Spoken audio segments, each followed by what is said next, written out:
সুপ্রিয় শিক্ষার্থী বন্ধুরা আসসালামু আলাইকুম। এই ভিডিওতে আমি ইংলিশ ফর টুডে ক্লাস 5 এর ইউনিট 8 লেসন 5 6 7 8 নিয়ে আলোচনা করব।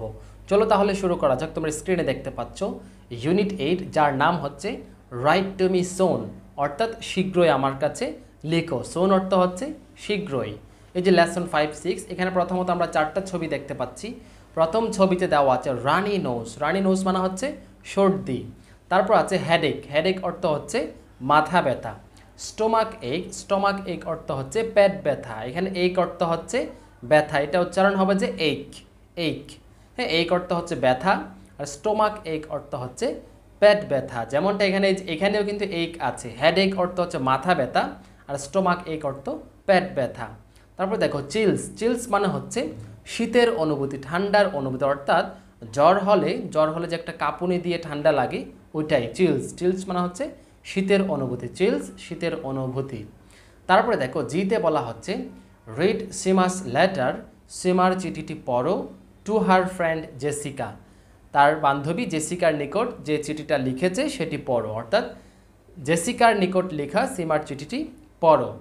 প্রথমত অ্যাড্রেস দেওয়া আছে 102 খাদিম নগর, কাটওয়াইল। এখানে দেখো, এখানে একটা যে কাটওয়াইল লিখেছে, এটা অবশ্য কোতোয়ালি হবে। কোতোয়ালি একটা জায়গার নাম। এটা মেবি প্রিন্টিং মিস্টেক। তোমরা তোমাদের বইতে কি আছে এটা একটু আমাকে নিচে কমেন্টস করে জানাতে পারো। এটা হবে যে কোতোয়ালি, সিলেট, বাংলাদেশ। তারপর দেখো 12 মার্চ 2022, অর্থাৎ এই চিঠিটি লেখার সময় তারিখ ছিল যে 12 মার্চ 2022। তারপরে দেখো ডিয়ার জেসিকা, প্রিয় জেসিকা, হাউ আর ইউ, তুমি কেমন আছো। How was your trip back to London. এই যে দেখো, এটা কিন্তু এই লাইনটা কিন্তু বুঝতে হবে। বলা হচ্ছে হাউ ওয়াজ ইউর ট্রিপ, তোমার ভ্রমণ বা তোমার যাত্রা কেমন হয়েছে ব্যাক টু লন্ডন। এই যে ব্যাক টু লন্ডন মানে হচ্ছে, মনে করো যে সে বাংলাদেশে এসেছিল, লন্ডন থেকে বাংলাদেশে এসেছিল, এখন আবার সে লন্ডন ফেরত যাচ্ছে বা লন্ডন চলে যাচ্ছে, এটাকেই বলা হচ্ছে back to London. Back to London মানে হচ্ছে সে আবার লন্ডনে ফেরত যাচ্ছে, এটাকে বলা হয় যে ফিরতি যাত্রা। হ্যাঁ, তাহলে বলা হবে যে কি, how was your trip back to London. লন্ডনে তোমার ফিরতি যাত্রা কেমন হয়েছে বা কেমন ছিল। কেমন ছিল, এখানে ওয়াজ বলেছে, তাই আমরা কেমন ছিল, লন্ডনে তোমার ফিরতি যাত্রা কেমন ছিল। আম অ্যাট হোম টুডে, আজ আমি বাড়িতে আছি। আই হ্যাভ দ্য ফ্লু, আমার ফ্লো হয়েছে। ফ্লো মানে হচ্ছে ইনফ্লুয়েঞ্জা, এটা এক প্রকার জ্বর। আমার ফ্লো হয়েছে বা আমার জ্বর হয়েছে বলতে পারি। ইটস অফুল, এটা ভয়ঙ্কর। অফুল মানে হচ্ছে ভয়ঙ্কর। আম কফিং অ্যালট, কফ অর্থ হচ্ছে কাশি। আম কফিং অ্যালট, আমার প্রচুর কাশি। এই যে অ্যালট মানে হচ্ছে প্রচুর, অ্যালট মানে হচ্ছে প্রচুর, আমার প্রচুর কাশি। অ্যান্ড এবং I have a runny nose, এবং আমার সর্দি হয়েছে। তারপরে দেখো I'm using a lot of tissues, আমি প্রচুর টিস্যু ব্যবহার করছি। I also have a bad headache, এবং আমার প্রচণ্ড মাথা ব্যথা। এখানে ব্যাড অর্থ সাধারণত খারাপ বলি আমরা, তবে এখানে ব্যাড হেডেক অর্থ হচ্ছে প্রচণ্ড মাথা ব্যথা। হ্যাঁ, প্রচণ্ড মাথা ব্যথা বুঝবো আমরা। I also have a bad headache, আমার প্রচণ্ড মাথা ব্যথা। I can't it very much, আমি খুব বেশি খেতে পারি না। বিকজ, কারণ, আই হ্যাভ আ স্টোমাক এইক, কারণ আমার পেট ব্যথা হয়েছে বা পেট ব্যথা আছে। বাট, কিন্তু, my doctor says I should eat, কিন্তু আমার ডাক্তার বলেছে যে বা বলে যে আমাকে খেতে হবে। I also have a fever, আমার জ্বরও আছে। ফিভার অর্থ হচ্ছে জ্বর। তারপরে দেখো সামটাইমস, অনেক সময়, আম ভেরি ওয়ার্ম, অনেক সময় আমি খুব উষ্ণ অনুভব করি। ওয়ার্ম মানে হচ্ছে উষ্ণ। হ্যাঁ, উষ্ণ মানে হচ্ছে গরম। অনেক সময় আমি খুবই গরম অনুভব করি বা উষ্ণ অনুভব করি বা উষ্ণ হয়ে যাই। তারপর দেখো দেন, তারপর, I get cold and have chills, তারপর আমি একেবারে ঠান্ডা হয়ে যাই এবং চিলস, চিলস মানে ওই যে বললাম কাঁপুনি দিয়ে শীতের অনুভূতি হওয়া। তাহলে কি, আই গেট কোল্ড, তারপর আবার আমি ঠান্ডা অনুভব করি এবং আমার কাঁপুনি ওঠে। ইটস ভেরি স্ট্রেঞ্জ, এটা খুবই অদ্ভুত।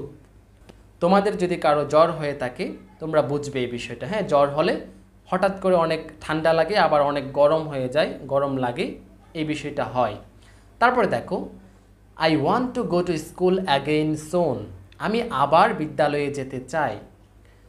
মাই ফ্রেন্ডস, আমার বন্ধুরা, কান্ট ভিজিট, হ্যাঁ ভ্রমণ করতে পারছে না, মি আমাকে, হেয়ার মানে আমাকে এখানে দেখতে আসতে পারছে না। ভ্রমণ করা বলতে এখানে দেখতে আসা বুঝিয়েছে।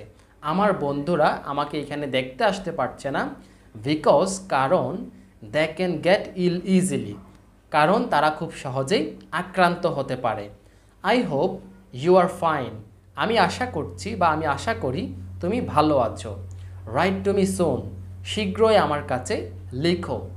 ইউর ফ্রেন্ড, তোমার বন্ধু বা তোমার বান্ধবী, সীমা, সীমা। এবার আমরা এই সম্পূর্ণ চিঠিটা, লেটারটা তোমরা অর্থ বুঝে বুঝে সম্পূর্ণ তোমরা একটু শিখে নিবে, কারণ এটা হচ্ছে তোমার নিজের অবস্থা জানিয়ে বন্ধুর কাছে একটা চিঠি লেখা। এটা তোমরা যদি ভালো করে কয়েকবার পড়ো, বুঝে বুঝে পড়ো, তোমাদের কিন্তু এটা মুখস্থ হয়ে যাবে। এবং তোমরা যদি এটা ভালোভাবে বুঝে শিখে ফেলো, তাহলে তোমরা নিজেরা নিজেদের মতো করে নিজেদের বন্ধুর কাছে চিঠিটা লিখতে পারবে। তারপর দেখো পরবর্তী লেসনে যাই। এই যে রাইট টু মি সুন, এই যে পরবর্তী লেসনের 8 নাম্বারে বলা হচ্ছে find the following parts of the letter in activity G. অর্থাৎ একটা চিঠির মধ্যে কিন্তু অনেকগুলো অংশ থাকে। এই চিঠিটার মধ্যে উপরে যে আমরা যে চিঠিটা পড়েছি ওইটার মধ্যে আমাদের এই যে heading, greeting, body, closing, signature, এই বিষয়গুলো কিন্তু এই যে এই 5টা বিষয় প্রত্যেকটা চিঠির মধ্যে থাকে, অবশ্যই থাকতে হবে। এই 5টা বিষয় আমাদেরকে এখন খুঁজতে বলা হচ্ছে। আমরা একটু এখন এই বিষয়গুলো দেখব। দেখো হেডিং, প্রথমত হেডিং বলেছে। হেডিং হচ্ছে এই যে এটাই হচ্ছে যে হেডিং। তারপর দেখো বলা হচ্ছে গ্রিটিং, এই গ্রিটিং হচ্ছে এই যে এটা ডিয়ার জেসিকা, এটা হচ্ছে গ্রিটিং। তারপরে দেখো বলা হচ্ছে বডি, বডি হচ্ছে এই যে হাউ আর ইউ, যে হাউ আর ইউ থেকে একেবারে যে রাইট টু মি সুন, এই সম্পূর্ণটা হচ্ছে বডি। তারপর বলা হচ্ছে ক্লোজিং, ক্লোজিং মানে হচ্ছে এই যেটা ইউর ফ্রেন্ড, এটা হচ্ছে ক্লোজিং, ইউর ফ্রেন্ড এটা হচ্ছে ক্লোজিং। তারপর হচ্ছে সিগনেচার, সিগনেচার হচ্ছে এই যে সীমা লিখেছে এটা হচ্ছে সিগনেচার। হ্যাঁ আমি আরেকবার বলছি, দেখো এই যে উপরে যে খাদিমনগর, সিলেট, বাংলাদেশ, এই যে এটা হচ্ছে কি, এটা হচ্ছে হেডিং, এটা হচ্ছে হেডিং। তারপর ডিয়ার জেসিকা এটা হচ্ছে কি গ্রিটিংস, এটা হচ্ছে গ্রিটিংস, গ্রিটিং বলতে পারি। তারপর এই যে হাউ আর ইউ থেকে রাইট টু মি সুন এটা হচ্ছে বডি, লেটারের বডি। তারপরে ইউর ফ্রেন্ড এটা হচ্ছে ক্লোজিং। তারপরে এই যে সীমা, সীমা এটা হচ্ছে যে সিগনেচার। আশা করি বুঝতে পেরেছো। এবার আমরা পরবর্তী আই নাম্বারে কিছু কোয়েশ্চেন আছে। দেখো পেয়ার ওয়ার্ক, যুগল কাজ। Answer the questions about the letter in activity G. Activity জিতে আমরা যে একটা লেটার পড়েছি ওই লেটার থেকে হ্যাঁ কিছু কোয়েশ্চেন্স দিয়েছে এখানে, এই কোয়েশ্চেনগুলো আমাদেরকে এখন আনসার করতে বলছে। দেখো why is Seema using a lot of tissues, কেন সীমা প্রচুর টিস্যু বা অনেক বেশি টিস্যু ব্যবহার করছে। আমরা চিঠিতে পড়েছি যে সীমা অসুস্থ তাই সে অনেক বেশি টিস্যু ইউজ করছে। তাহলে আমরা কি বলবো, because Seema has caught cold, কারণ সীমার কি হয়েছে, ঠান্ডা লেগেছে। Because Seema has caught cold, হ্যাজের পরে কিন্তু ভার্বের পিপি হয়, মানে পাস্ট পার্টিসিপল হয়, এই জন্য হ্যাজের পরে কট বলতে হবে। Because Seema has caught cold. তারপরে দেখো 2 নাম্বার বলা হচ্ছে why can't Seema eat very much, কেন সীমা বেশি খেতে পারছে না। হ্যাঁ আমরা জানি সীমা বেশি খেতে পারছে না কারণ তার পেট ব্যথা। তাহলে আমরা এটা কি বলবো, বিকজ শি হ্যাজ স্টোমাক এক, বিকজ সীমা হ্যাজ স্টোমাক এক বা শি হ্যাজ স্টোমাক এক, এটা বলবো কারণ তার পেট ব্যথা। হ্যাঁ এটা তোমরা এই যে চিঠিতেও তোমরা এগুলা পেয়েছো, এই যে because I have a stomach এক, আমরা এটাই বলবো because she has a stomach এক বা সীমা হ্যাজ এ স্টোমাক এক, এটা বলবো। তারপরে দেখো does Seema's doctor want her to eat, সীমার ডাক্তার কি চাই সীমা খাবার খাক। তাহলে সীমার ডাক্তার কিন্তু চাচ্ছিল সে খাবার খাক, ঠিক আছে, খাক বলতে গ্রহণ করা আর কি। হ্যাঁ সীমার ডাক্তার চেয়েছিল সীমা খাবার সীমা খাবার গ্রহণ করুক। তাহলে আমরা কি বলবো? Yes Seema's doctor wants her to ইট। এখানে ওয়ান্টস হবে, অর্থাৎ এখানে এই যে সীমা যেহেতু থার্ড পারসন সিঙ্গুলার নাম্বার, তাই অবশ্যই এখানে ওয়ান্টের শেষে এস যোগ হবে। এই সেন্টেন্সটাতে এস যোগ হয় নাই, কারণ এখানে ডাস ছিল। ডাসটা কিন্তু এই যে শুরুতে ডাস চলে এসেছে, এই জন্য এখানে আর এস ইয়েস যুক্ত হয়নি। কিন্তু আমরা যখন আনসার করব, ইয়েস সীমাস ডক্টর ওয়ান্টস হবে, ওয়ান্টস হার টু ইট। তারপর দেখো, why can't Seema's friends visit her. কেন সীমার বন্ধুরা তাকে দেখতে আসতে পারছিল না? হ্যাঁ, আমরা প্যাসেজে পড়েছি বা চিঠিতে পড়েছি যে সীমার বন্ধুরা তাকে দেখতে আসতে পারছিল না, কারণ তারাও তার রোগটা তাদের কাছেও ছড়িয়ে যেতে পারে। তাহলে আমরা কি বলবো? Because they can catch her illness. এটাই হচ্ছে এই 4 নম্বর প্রশ্নের আনসার। আশা করি তোমরা বুঝতে পেরেছো। এবার আমরা যে নাম্বারে কি আছে দেখব। যে নাম্বারে বলা আছে যে রাইট জেসিকাস রিপ্লাই টু সীমা। এই যে সীমা যে জেসিকাকে একটা চিঠি লিখলো, সেই চিঠিটার নিশ্চয়ই জেসিকা পাওয়ার পরে একটা রিপ্লাই দিবে। সেই রিপ্লাইটা আমাদেরকে লিখতে বলেছে। রাইট জেসিকাস রিপ্লাই টু সীমা। জেসিকার রিপ্লাইটা লিখো, সীমার নিকট জেসিকার রিপ্লাইটা লিখো। Include the parts of the letter listed in activity 8। Include মানে হচ্ছে অন্তর্ভুক্ত করা।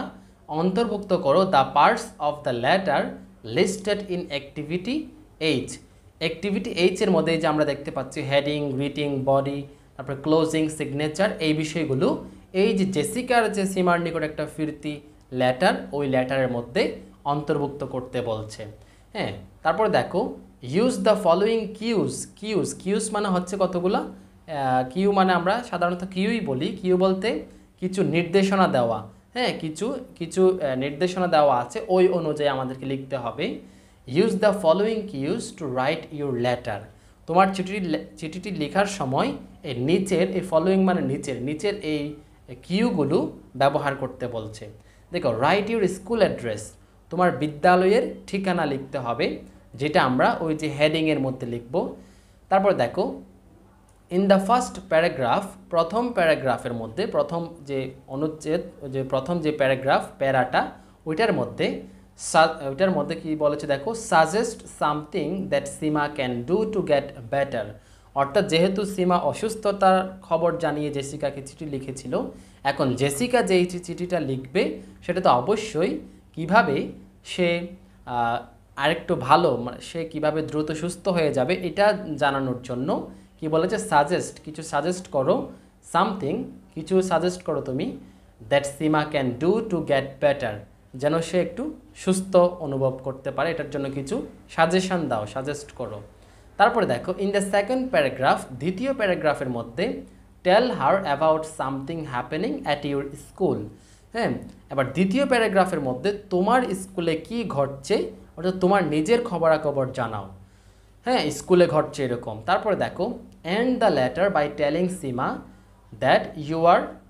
That you hope she gets better soon.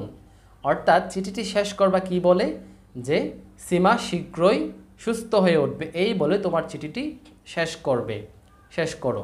Sign your letter, সর্বশেষ কি করো, তোমার সিগনেচার দিবে। এইগুলো হচ্ছে আমাদের কতগুলো কিউ দেওয়া আছে। এই কিউগুলো অনুসরণ করে আমরা এই যে জেসিকার চিঠিটা সীমার কাছে, যে জেসিকা যে সীমার নিকট চিঠিটা লিখবে ওটা লিখব। তারপরে কে নাম্বারে বলছে, look at the envelope for Seema's letter to Jessica. Envelope মানে হচ্ছে খাম। এই যে খাম, ওর যে প্রত্যেক চিঠির উপর চিঠির যে একটা খাম থাকে, ওই খামটা এখানে এই যে এঁকেছে, দেওয়া আছে। দেখো, look at the envelope for Seema's letter to Jessica. Seema জেসিকার নিকট যে চিঠিটা লিখলো ওইটার এনভেলপটা দেখতে বলেছে। Write the address on Jessica's envelope. জেসিকার এনভেলপের মধ্যে অ্যাড্রেসটা লিখো। দেখো, আমরা এনভেলপ দেখছি। দেখো, ফ্রম সীমা আহমেদ।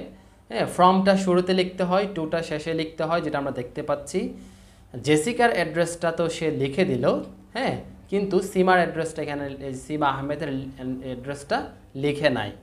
হ্যাঁ, তারপরে এটা চাইলে আমরা নিজেরা পূরণ করে দিতে পারি। এইভাবে আমরা যে একটা চিঠি লিখবো, যে জেসিকার চিঠি সীমাকে লিখবে, ওই জেসিকার অ্যাড্রেসটা আমাদেরকে লিখতে বলছে। তাহলে এগুলো আমরা আশা করি লিখতে পারবো। তারপরে এই হলো যে লেসন 5, 6, 7, 8 এর আলোচনা। আশা করি তোমরা বুঝতে পেরেছো। এই ছিল এই পর্বের আলোচনা। ভালো থেকো, সুস্থ থেকো, দেখা হবে পরবর্তী ভিডিওতে। আল্লাহ হাফেজ।